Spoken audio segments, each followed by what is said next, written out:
今日は桑名市にやってきました。桑名には観光名所が多いのですが、今日はその中で半径500メートル内にある名所をいくつか紹介してみます。最初に訪問したのが桑名総社。桑名総社は桑名神社と中富神社の2つの神社からなる全国的にも珍しい神社とされています。一つの建物の中に2つの神社があるのは珍しいですよね。左側にあるのが中富神社。お祭神は雨の日分けの御事。そして右側は桑名神社。お祭神は天津彦根の御事。天津彦根の御事は伊勢神宮に祀られている天照大神の3番目の息子です。そしてもう一人、雨のくぐし火の御事。桑名開発の豪族である桑名帯人の祖神とされています。そしてこの神社が有名になった理由は他にもあって、なんと宝刀と言われている村正が奉納されているんです。第二次世界大戦の時、戦火を逃れるために漆塗りに加工されてそのままだったのが、昨年クラウドファンディングで資金を集め、漆を剥いて研ぎ直しを行い、見事に復活したことがニュースで伝えられていましたので、知っている人も多いのではないでしょうか。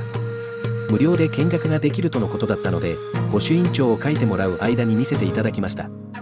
一般公開しているのは村正の写しとのことです。レプリカと写しがどう違うのか難しいことは分かりませんが、レプリカとは次元が違うようです。そういえば三種の神器の草薙の剣は壇ノ浦に沈んでしまっているんですが、今あるものをレプリカとは言わずに本物として扱っていますから、それに似た感覚なのかもしれません。村正を見ている間に御朱印ができていました。次に向かったのは寺町商店街。名前の由来はこの近くにある桑名別院本湯寺を中心に10以上の寺があったためこの名前がついたそうです。戦前は商店街の南側に鉄道の駅があり、ここが桑名の中心として栄えていました。今は桑名の中心は桑名駅に移ったため、昔のようなにぎわいはありませんが、近年はきれいに整備されて、空き店舗はほとんどなくなってきています。僕が行ったのは平日でしたが、休日はもっと人出も多いようです。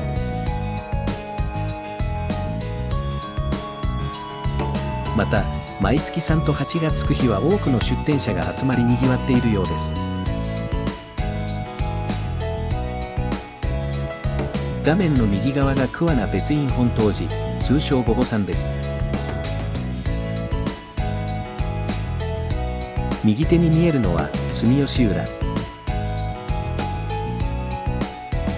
桑名は昔、海運によって栄えた町ですが、住吉浦はその海鮮の船たまりとして整備されました。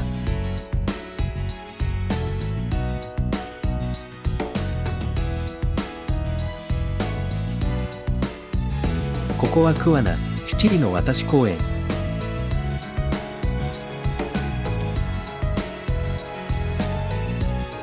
2015年にオープンした公園です。芝生とイビ石と呼ばれるチャート石が印象的です。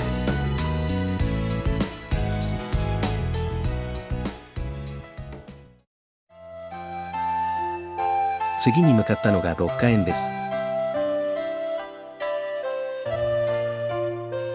桑名観光でここは外せない名所です。六花園は2代諸と清六の邸宅として大正2年1913年に完成しました。向かって左側は和風建築の建物で、右側はイギリス人建築家ジョサイア・コンドル設計による洋館がつながって建っています。こちらの洋館の方は VIP な人をもてなすために使われていました。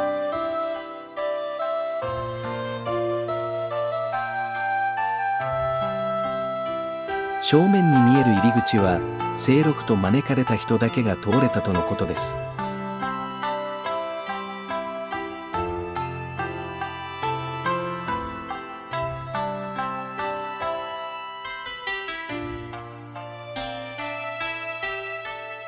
こちらが客間。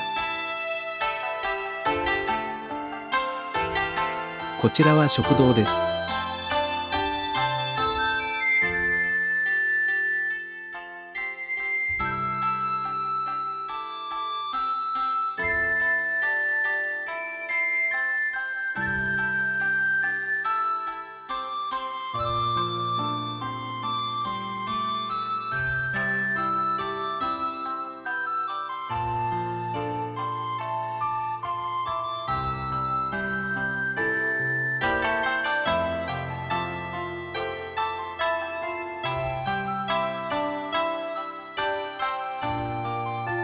こちらはサンルーム、すごくおしゃれです。コスプレのお姉さんが、ここをバックに撮影していました。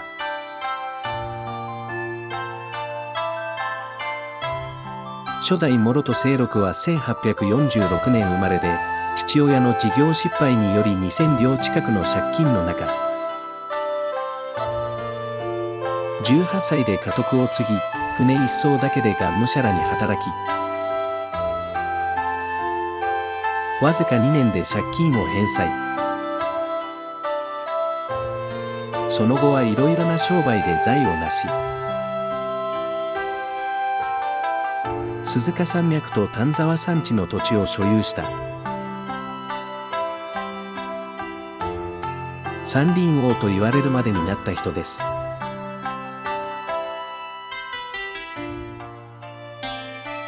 その清六の四男が二代諸戸清六というわけです。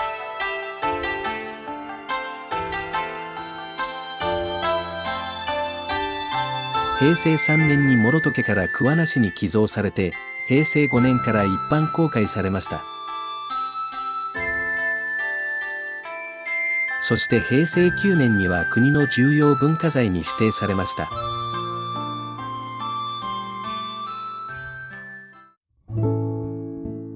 建物の南側にある庭園です。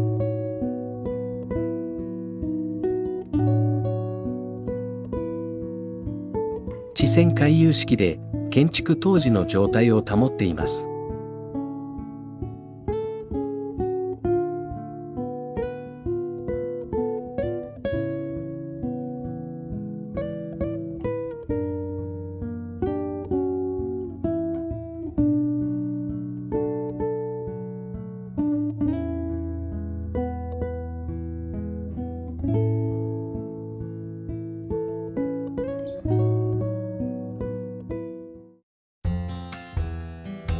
次に向かったのが七里の渡し跡。名古屋の熱田から海上を七里通ってここに着くことから七里の渡しと言います。東海道の中でここだけはどうしても船を使わないと通れなかった。それが宿場町として桑名が栄えた理由の一つでもあります。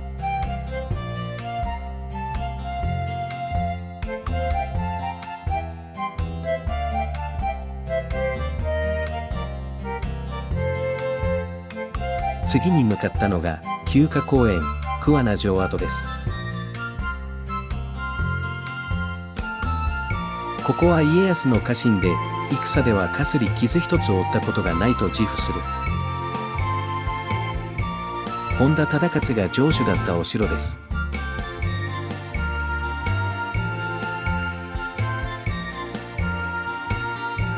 大阪夏の陣で救出されて江戸に向かう途中の千姫がここに立ち寄り、忠勝の孫にあたる忠時に嫁いだとのことでも知られています。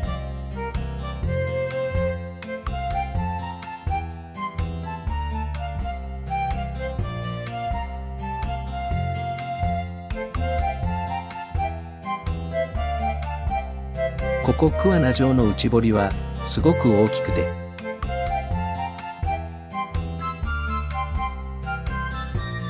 大きな池の中にいくつかの島がある感じに見えます。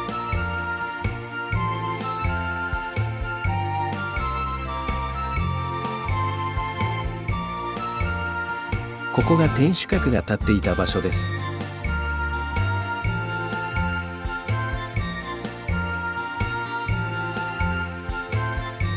以上で桑名の紹介を終わります。僕は午後から見学を始めて、終了したのが5時前でした。すべてが近くにあるので効率よく回れます。皆さんも行ってみてはいかがですか？ではまた。